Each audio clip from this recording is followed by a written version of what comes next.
एक और बात बड़ी लोग पूछने लगे, कहते जी गाय की होती है, भैंस की भी होती है कि नहीं? चलो जी, अब नई बात निकल आई। हदीस पाक में लफ्ज आया ऊंट का। नबी पाक ने फरमाया बकरा 1 साल का, गाय 2 साल की, ऊंट 5 साल का। हदीस में लफ्ज आ गया ऊंट का।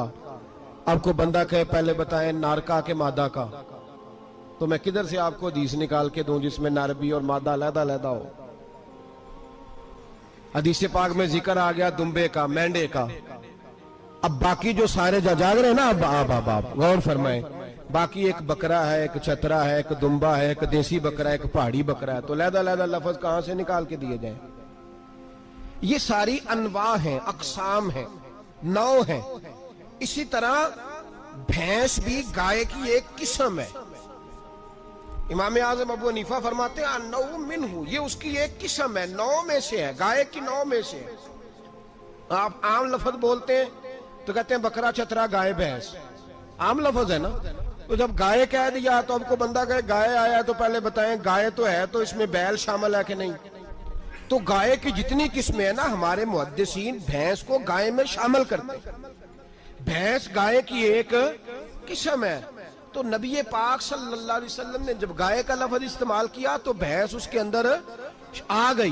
तो अगर गाय की कुर्बानी जायज है तो भैंस की कुर्बानी भी जायज है। अगर बैल की कुर्बानी जायज है तो कट्टे की कुर्बानी भी 100% जायज है। उसके अंदर 7 हिस्से डाले जाएंगे, उसे कुर्बान किया जाएगा, ये जायज है। अगर आप सही लफ्ज निकाल के दिखाने को कहेंगे तो फिर तो बड़ी चीजों में लोग उलझ जाएंगे। फिर कैसे निकाला जाएगा खस्सी की जायज है कि नहीं, जो खस्सी नहीं उसकी जायज है कि नहीं, फुला की? तो इन तफसीलात, हाँ बहुत सारी चीजों की तफसीलात हदीस में है, लेकिन सारी चीजों की मौजूद नहीं। इसलिए मेरे अजीज याद रखें, भैंस की कुर्बानी भी होगी, गाय की भी होगी, बैल की भी होगी, कट्टे की भी होगी। जिनकी नहीं उनकी नहीं। हमने कभी कहा हरण की कुर्बानी भी होगी या मुर्गी की कुर्बानी भी होगी।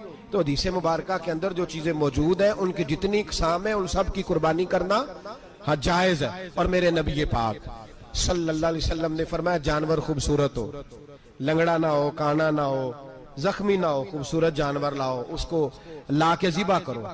लोग कहते हैं चलो उतने पैसे अल्लाह के रास्ते में दे दें, तो ये काफी नहीं काफी।